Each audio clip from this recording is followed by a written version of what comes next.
Vale.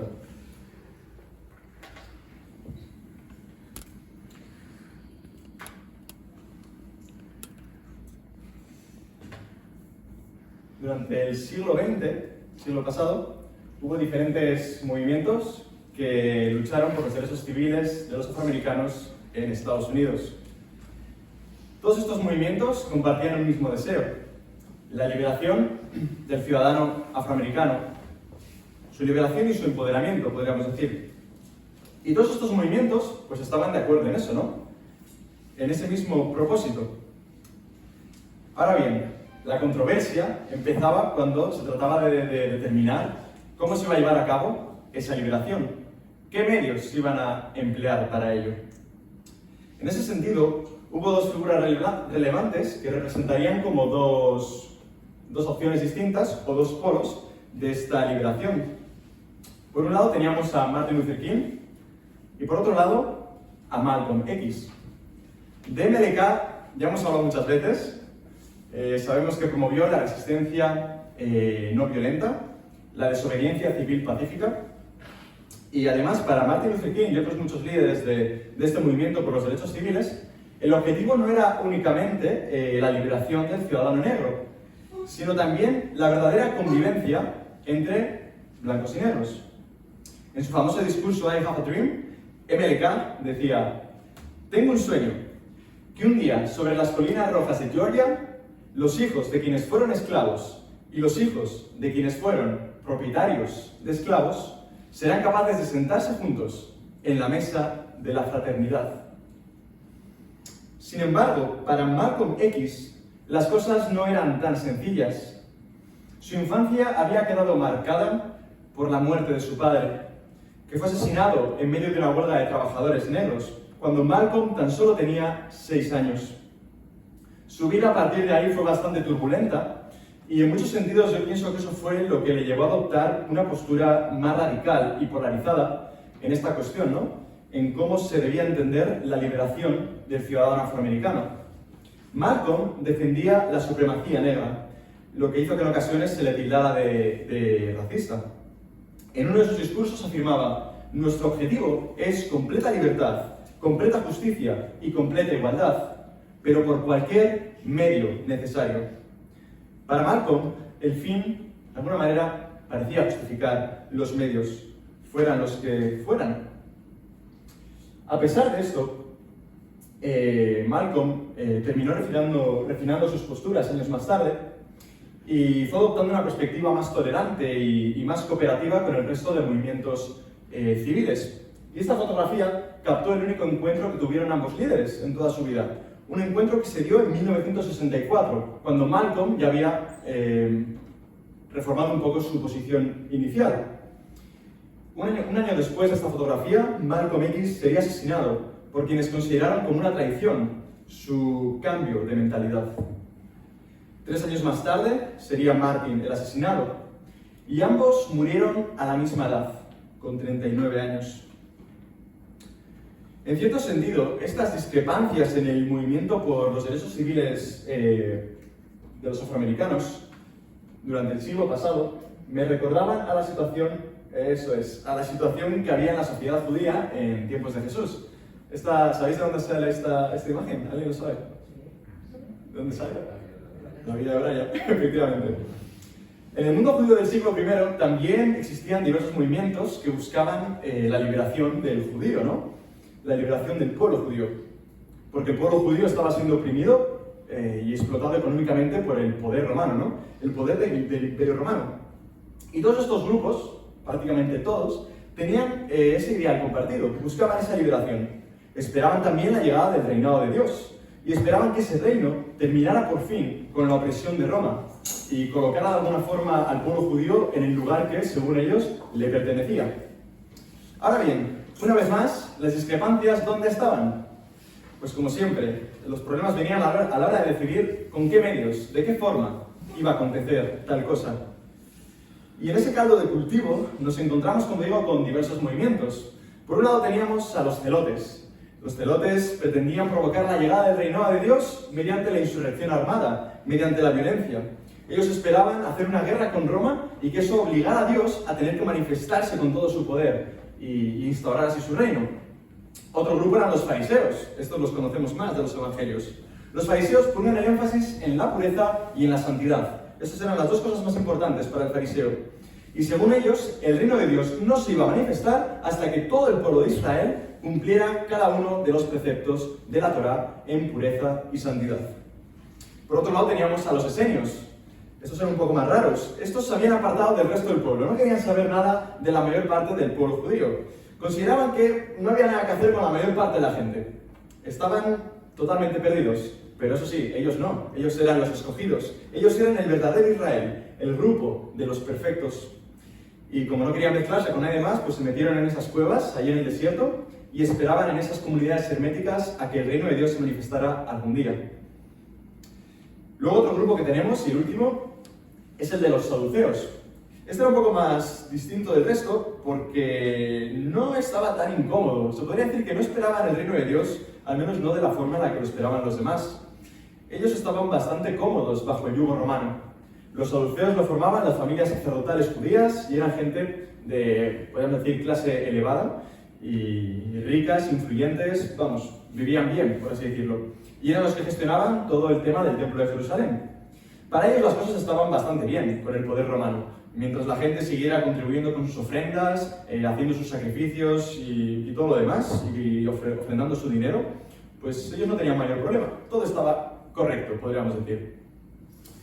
Lo interesante de todo esto es que cuando Jesús aparece en escena, en este panorama, en este caldo de cultivo, no se vincula con ninguno de estos movimientos, no se casa con ninguno de ellos, sino que se suma a la extraña iniciativa de un personaje llamado Juan el Bautista. Y lo del personaje lo digo en todos los sentidos.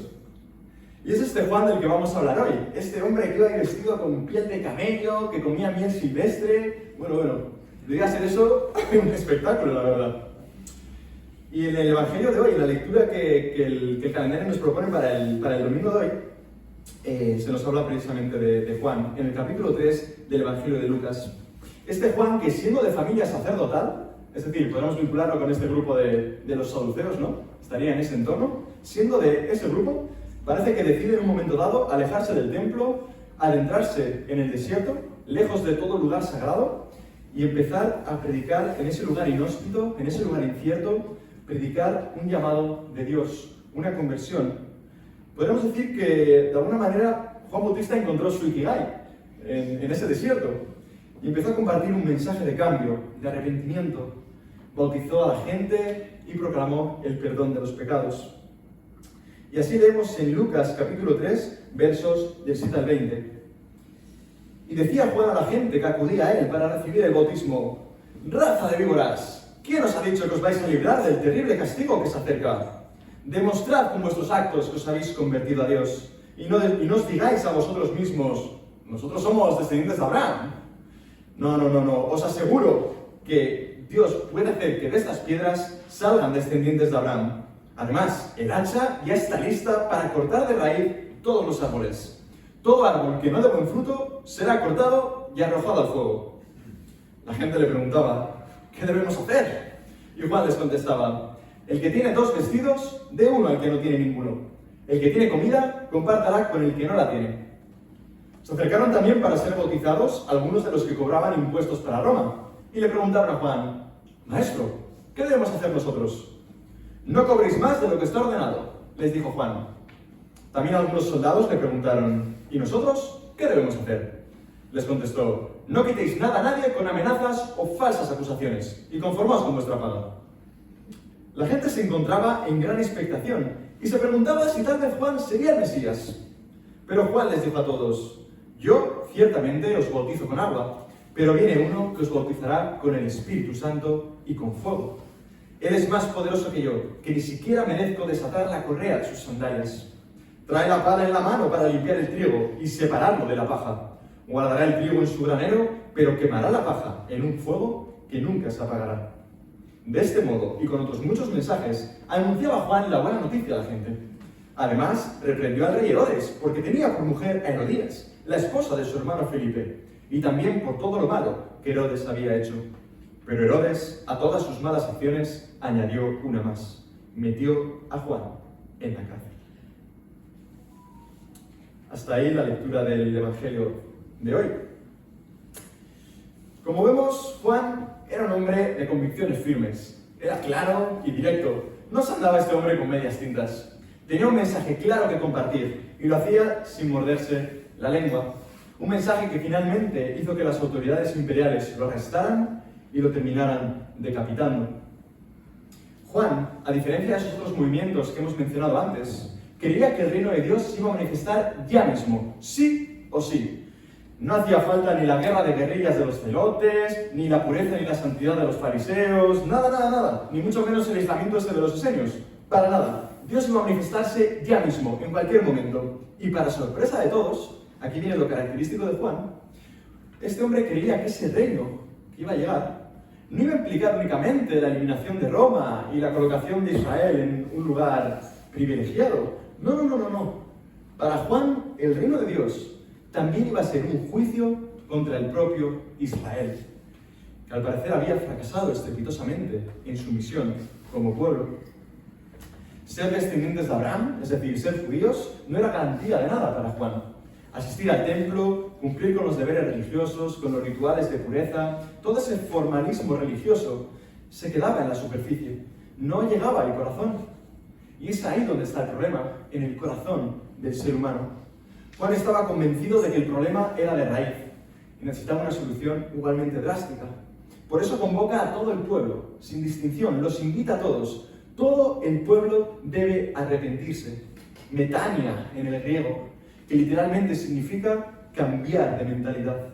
Una transformación interior que no tenía esas connotaciones de culpabilidad y de resentimiento que con los siglos le hemos ido añadiendo a esta palabra. Realmente en su origen, esta metania tenía más que ver con una transformación interior que era fruto de la insatisfacción que uno sentía con su propia vida y con la realidad que le rodeaba. Un deseo de cambiar porque lo que veo no me convence, ni en mí ni en los demás. Va un poco más por ese tiro y no tanto por esa culpabilidad que a veces le hemos asociado. En fin, Juan, en sintonía con los antiguos profetas de Israel, proclama este mensaje de cambio, de arrepentimiento, que conlleva unas fuertes connotaciones tanto espirituales como sociales y materiales. El pueblo de Israel debe comenzar de nuevo, debe hacer un reset. Las cosas no pueden seguir así, no pueden seguir por este mismo camino. Hace falta un verdadero cambio en el corazón de cada persona. De esta forma y con este mensaje, Juan empieza a bautizar. Y este bautismo que Juan lleva a cabo se convierte en un signo y en un compromiso que refleja esa transformación radical en el interior del corazón humano. Una transformación que afecta en lo más hondo de la persona. Y es un bautismo, como hemos dicho antes, al que todos estaban convocados, hombres y mujeres, los considerados pecadores, pero también los considerados impuros, los considerados santos. También los puros y los impuros. Todo el mundo, independientemente de su condición, estaba invitado a este cambio de mentalidad.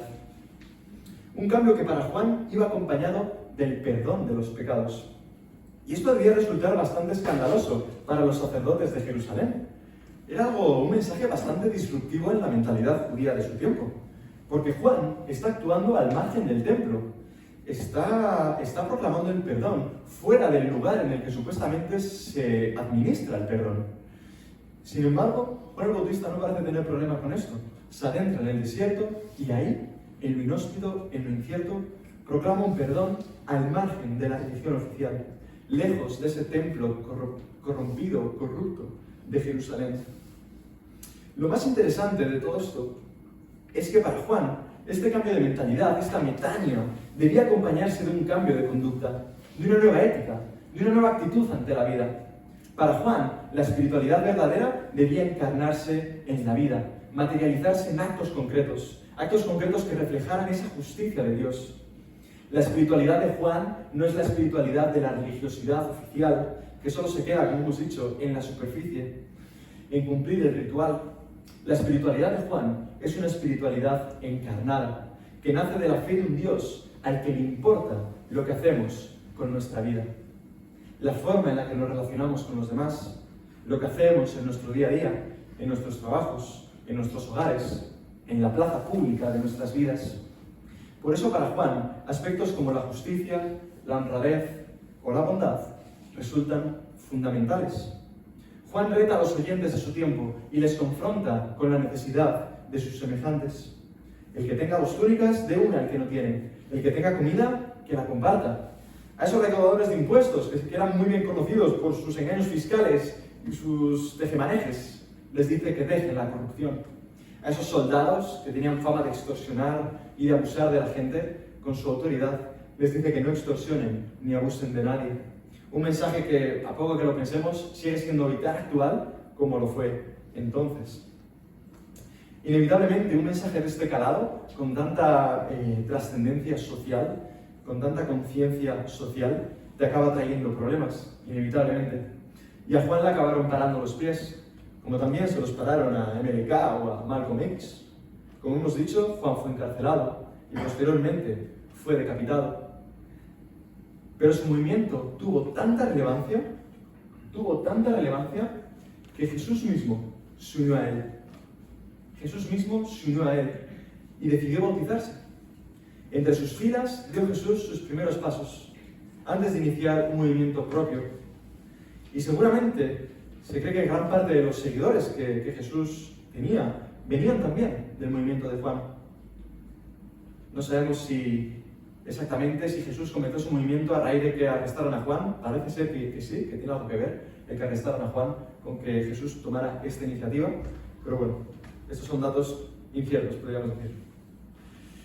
Sin embargo, en la persona de Juan, creo que hay cierta paradoja. Y aquí lanzo un guiño para los que hayáis visto el podcast Paradoxa, este podcast sobre fe y espiritualidad que Alain y yo hemos iniciado esta semana. Pues ahí os dejo el guiño de la paradoja. Y es que la figura de Juan en el Evangelio va acompañada de cierta tensión. Y creo que no decir esto sería quedarnos con una sola cara de la moneda, con una visión parcial de la figura de Juan en los Evangelios. El Evangelio de Lucas, como hemos dicho, nos dice que Juan fue encarcelado. Y entonces directamente ya nos empieza a hablar del movimiento de Jesús, de su anuncio de la buena noticia. Y uno no puede evitar ver ciertas tensiones, incluso ciertas contradicciones entre lo que Juan había proclamado y entre lo que Jesús anuncia y vive. Evidentemente hay continuidad clara entre ambos mensajes, pero ojo, porque también hay ruptura. Y no ver esa tensión nos puede hacer perder ciertos matices que el Evangelio nos está dejando entrever. De hecho, esta aparente tensión llega a su culmen en el capítulo 7 de Lucas, que os animo a leer en casa si podéis. Ahí se nos habla de cómo Juan, desde la cárcel, en esta prisión donde le tenía Herodes, envía unos mensajeros para preguntarle a Jesús si realmente es el Mesías, o si por el contrario tienen que seguir esperando a otro. ¿Eres tú el que había de venir? Juan ya no parece tener tan claro que Jesús sea quien él pensaba, o al menos tiene dudas al respecto. Lo que Jesús enseña y lo que Jesús hace no parece encajar en los esquemas mentales de Juan, en lo que Juan esperaba que hiciera el Mesías, en ese paradigma mental. Porque lo que Juan esperaba, como hemos leído, era el juicio severo de Dios, un Dios al que había que temer, un Dios que inspiraba verdadero temor. Y en su lugar, ¿qué hace Jesús? Jesús anuncia con parábolas a un Dios que, como un padre amoroso, quiere salvar a sus hijos. Jesús abandona ese desierto del movimiento de Juan, ¿y a dónde se va con sus discípulos? Se va a los caminos y a las calles de los pueblos, se va directo a la vida de la gente.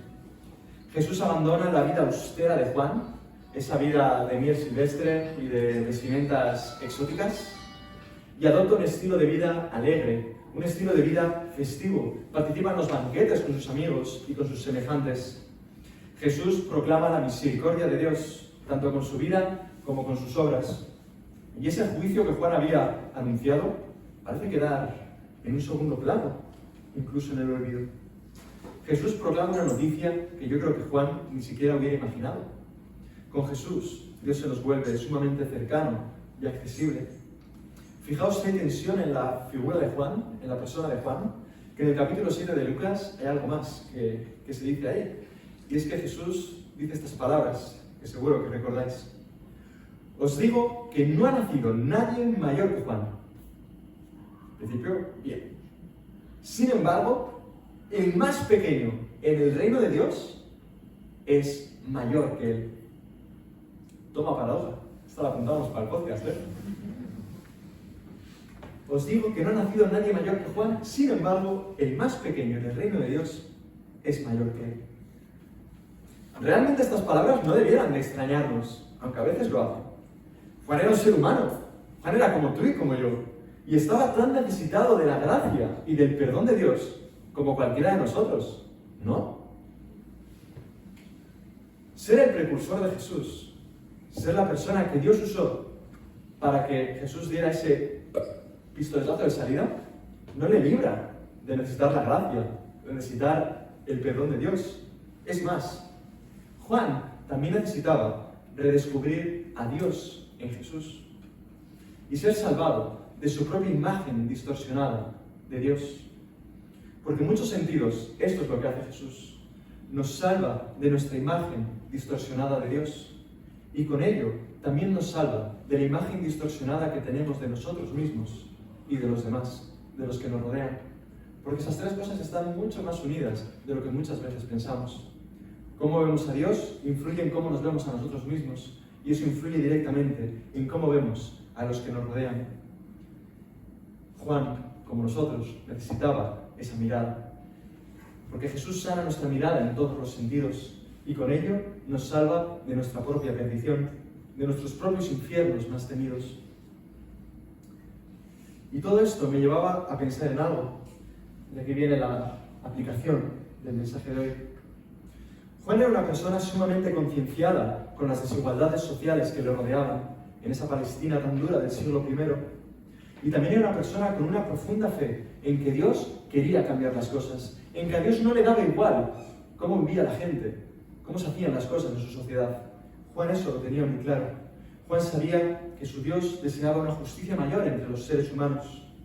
Sin embargo, su profunda conciencia social y espiritual, ese anhelo de justicia tan grande que Juan tenía, se tradujo en un juicio desmesurado que le hacía deshumanizar a las personas y desfigurar con ello el carácter de Dios. Alguien podría pensar, bueno, Jesús también dirigió palabras muy duras a sus oyentes en ciertas ocasiones, ¿no? La pregunta es, ¿a quiénes se dirigió Jesús en esos momentos, cuando habló con esa dureza? ¿A todo el pueblo, como hacía Juan? ¿A los llamados pecadores, quizá? Curiosamente, Jesús solo empleó palabras de juicio contra aquellos que legitimaban la deshumanización de los demás, contra aquellos que se mostraban intolerantes ante sus semejantes, y lo que es peor, que encima lo justificaban en nombre de Dios. A esos dedicó Jesús sus palabras más duras en los evangelios, y creo que lo hizo con la intención de que dejaran de hacer daño en nombre de Dios. Como dice el escritor Brian McLaren, el reino de Dios está abierto para todos, a excepción de aquellos que quieran arruinarlo, creando divisiones en su interior. Sin embargo, hasta ellos serán bienvenidos si cambian de parecer. Jesús solo se mostró excluyente con aquellos que pretendieron excluir a otros del amor de Dios. Y aún así, paradójicamente, la gracia también les alcanzaba a ellos. Quienes excluían a otros también estaban invitados al banquete, con el deseo de que fueran transformados y de que cambiaran de actitud. Por lo tanto, a mí esto me lleva a pensar que como seguidores de Jesús nunca podremos encontrar motivos legítimos para renunciar al amor o a la gracia de Dios en pro de la justicia o en pro de otros ideales más elevados que podamos creer mejores. Creo que como seguidores de Jesús jamás podremos encontrar motivos legítimos para deshumanizar a otros, al menos no a la luz de Jesús. Porque nuestra justicia, una justicia que claramente es importante también en el Evangelio, nuestra justicia debe estar subordinada a la gracia. Nuestra justicia debe estar subordinada a la gracia. Y creo que eso precisamente marcará la diferencia.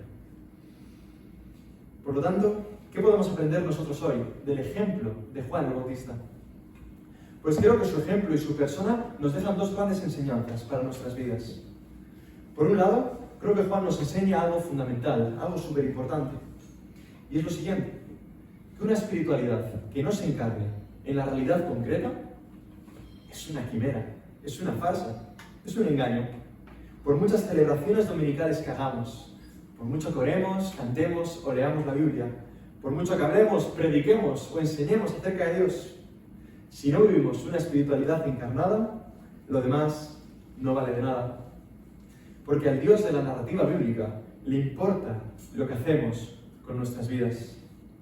Le importa lo que hacemos con nuestras vidas. En el Evangelio de Mateo Jesús llegará a decir: si vuestra justicia no fuera mayor que la de los escribas y fariseos, no entraréis en el reino de Dios.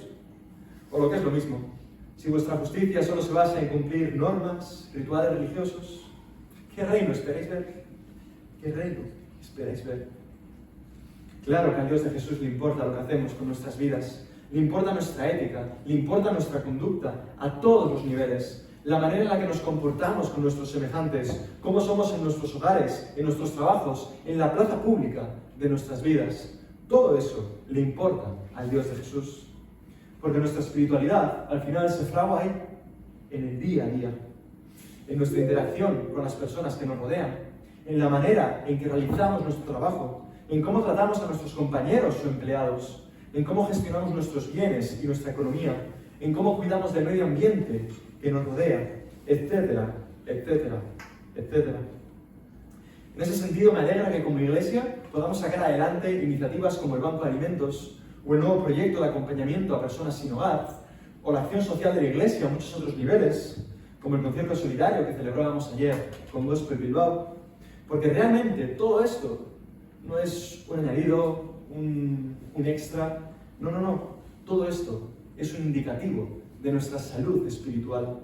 Y es vital que podamos aportar nuestro granito de arena en la medida de nuestras posibilidades. Y aquí Juan creo que nos deja una tremenda enseñanza que Jesús continuó y llevó a su máximo esplendor. Porque el Dios de Jesús es el Dios que quiere que su justicia corra como un río inagotable por toda la tierra. Un Dios que quiere transformar nuestra realidad de manera holística, completa, empezando por mi mente, mi corazón, mi ética y mi actitud ante la vida. Pero el ejemplo de Juan también nos enseña algo más. Creo que es importante que también tengamos esto en cuenta. Como cristianos, podemos estar muy concienciados con una causa que consideramos justa. Podemos tener grandes ideales elevadísimos, hacer un diagnóstico correctísimo de la realidad y, sin embargo, perder de vista el valor de las personas y caer en la deshumanización. Y qué grave error es esto. Qué grave error es deshumanizar a las personas. Y la línea que separa ambas realidades es muy fina, ¿eh?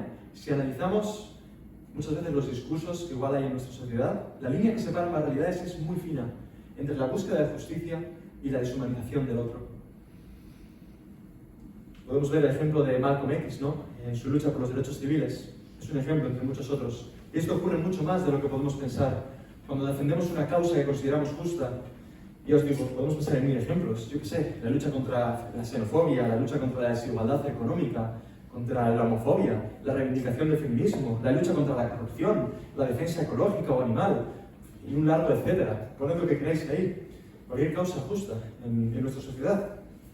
Cuando uno está profundamente concienciado con una causa así, es muy fácil que se acabe convirtiendo en un justiciero o en una justiciera, que juzgue hasta tal punto a quienes no están tan concienciados que acabe deshumanizándolos.